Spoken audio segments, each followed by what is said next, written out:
नमस्कार दोस्तों। मालदीव जब से भारत से पंगा लिया उसके बाद मालदीव में महंगाई इस कदर बढ़ गई है कि लोगों को खाने पीने का खर्च उठाने में हालत खराब हो रही है। तो यह भी जान लीजिए कि आने वाले समय में यह मालदीव के लोगों की हालत और भी ज्यादा खराब होने वाली है। खाने पीने की चीजें बहुत कम मात्रा में मिल रही हैं। मालदीव के लोग अपनी कमाई का लगभग एक बड़ा हिस्सा खाने पीने में खर्च करने पर मजबूर हैं। मार्च महीने में तो यहां खाद्यान्न महंगाई दर बढ़कर 20% हो गई। मालदीव में पिछले लगभग 40 साल में ये अब तक की सबसे ज्यादा महंगाई दर है। मालदीव में पिछले 2 महीनों में ईंधन के दाम में भी लगभग 60% का इजाफा हुआ, जिससे कि खाने के दामों में बढ़ोतरी हुई है। मालदीव पिछले कुछ समय से बुरे आर्थिक संकट के दौर से गुजर रहा है। यहाँ दाल की कीमत 35% तक बढ़ गई है, मीट की कीमत 30% बढ़ी है, सब्जियों के दाम 50% और फलों के दाम 40% बढ़े हैं। दूध 25%, अंडे और चाय पत्ती 23% महंगे हो गए हैं। हालात ये हैं कि कई लोग तो यहाँ ये भी कहने लगे हैं कि 2 वक्त की जगह एक ही वक्त का खाना खाकर मालदीव में गुजारा कर रहे हैं। अब तो मालद्वीप की हालात कहीं से भी ठीक होते नजर नहीं आ रहे हैं। आटे के भाव में भी 60% वृद्धि हुई है। तो जाहिर है आटा खरीदना और 2 वक्त की रोटी खाना मालदीव के लोगों के लिए महंगा पड़ रहा है। इसकी एक ही वजह भारत का एक्सपोर्ट मालदीव के लिए बंद होना है। मालदीव से पहले श्रीलंका के हालात को कौन भूल सकता है। जब श्रीलंका का भारत के साथ विवाद हुआ तब भारत ने कुछ समय के लिए श्रीलंका को पेट्रोल डीजल एक्सपोर्ट करना बंद कर दिया था। तब श्रीलंका में तो तेल के बढ़ते दाम और खाने पीने की चीजों की कमी को लेकर जनता सड़कों पर उतर आई और फिर हंगामा इतना बड़ा कि सरकार तक बदल गई। श्रीलंका जैसे देश में लोग अपनी आमदनी का 30% हिस्सा खाने पीने पर खर्च करते हैं, तो मालदीव की हालत का आप अंदाजा लगा सकते हैं। पूरी डेवलपमेंट क्या है जानते हैं आज की इस वीडियो में। लेकिन आगे बढ़ने से पहले मालदीव को घुटनों पर लाने के लिए वीडियो को एक लाइक जरूर करें। मोहम्मद मोइजू इंडिया आउट नारे से प्रेसिडेंट तो बन गए, लेकिन अब अपने देश की गरीब जनता के लिए कुछ नहीं कर पा रहे हैं, बल्कि भारत से कर्ज माफ करवाने के लिए घुटने टेकने को तैयार हैं। मालदीव में हालात ये हैं कि वहां मीट के दाम लगभग 3 गुना बढ़ गए हैं और अब तो वहां पर कई लोग मीट की जगह सोयाबीन से बने प्रोडक्ट्स यूज कर रहे हैं। मालदीव में अब मछली मिलना भी बहुत मुश्किल हो गया है, क्योंकि डीजल के बढ़ते दाम की वजह से मछुआरों के लिए समुंदर में नाव ले जाकर मछली पकड़ना मुश्किल हो गया है। मालदीव में अब ये हाल है कि कई लोग खाने पीने में कटौती करने लगे हैं। खाने में प्रोटीन की कमी होने की वजह से मालदीव में बच्चों के विकास में मुश्किल हो रही है।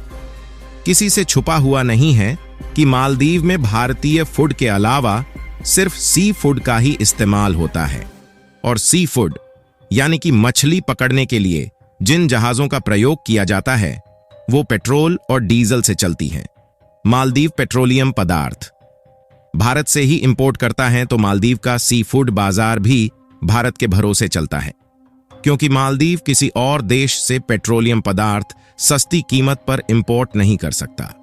पूरी दुनिया में भारत की ऑयल रिफाइनरी की कैपेसिटी 4थे नंबर पर आती है, और वही बात रही एक्सपोर्ट की तो हम पूरी दुनिया में 3रे नंबर में आते हैं। हम पेट्रोल रिफाइन करके बाकी देशों को एक्सपोर्ट करते हैं, क्योंकि मालदीव भारत से काफी ज्यादा नजदीक है, जिसके चलते इनको सस्ते में पेट्रोलियम प्रोडक्ट्स मिल जाते हैं, और वही अगर ये चाइना से लाते हैं तो इनकी इंपोर्ट कॉस्ट काफी ज्यादा बढ़ जाती है। ऐसे में अगर भारत चाहे तो ये रिफाइंड पेट्रोलियम को बंद कर सकता है, जिससे इनकी पूरी अर्थव्यवस्था रुक सकती है। इनफैक्ट इंडिया और मालदीव का जो मेन प्रोडक्ट है एक्सपोर्ट का, वह तो रिफाइंड पेट्रोलियम ही है, जो $1 मिलियन का है। अगर भारत रिफाइंड पेट्रोलियम बैन कर देता है मालदीव के लिए, तो मालदीव में भारी इन्फ्लेशन देखने को मिल सकता है, जिसके चलते इनका पूरा टूरिज्म काफी प्रभावित होगा।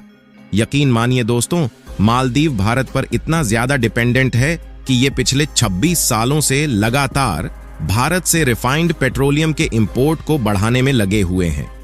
हर साल 10% की ग्रोथ देखी जा रही है। पेट्रोलियम के अलावा यहां पर पैकेज मेडिसिन, राइस, ये भी मालदीव अधिक मात्रा में मंगाता है। यूक्रेन रूस के हमले की वजह से गेहूं के निर्यात पर बुरा असर पड़ा है। खाने पीने का संकट दुनिया के सामने खड़ा है।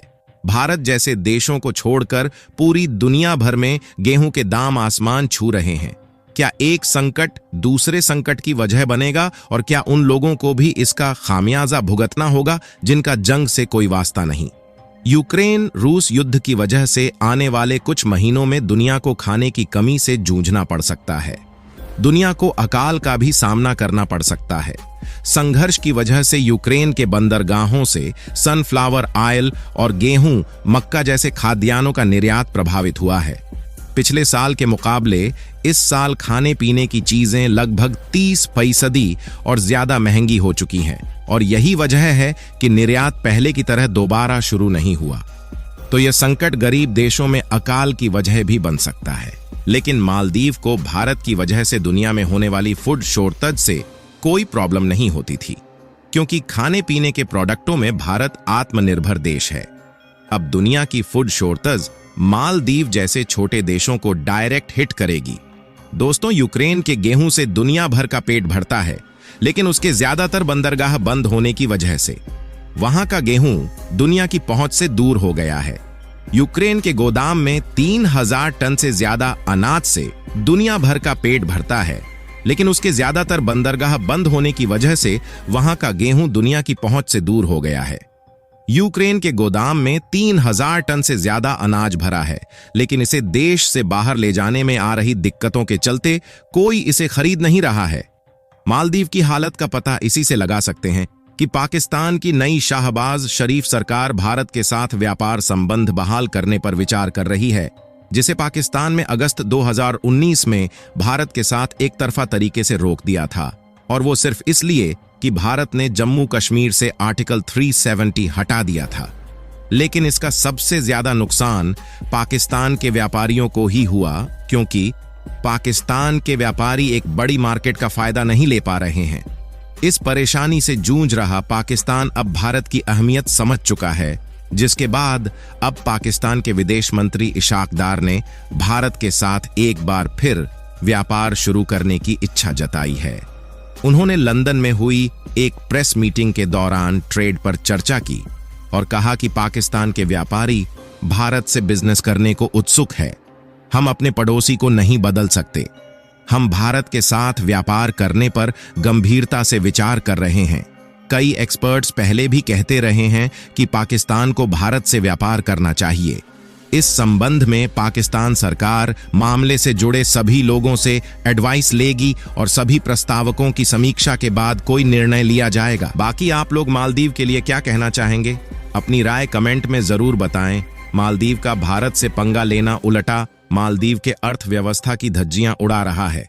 उसके लिए वीडियो को एक लाइक करके अपने मित्र तक शेयर करें ताकि उन्हें जानकारी मिल सके। इस तरह और भी नॉलेजेबल वीडियो देखने के लिए चैनल को सब्सक्राइब करके बेल आइकॉन को ऑल पर जरूर सेलेक्ट करें। जय हिंद, जय भारत।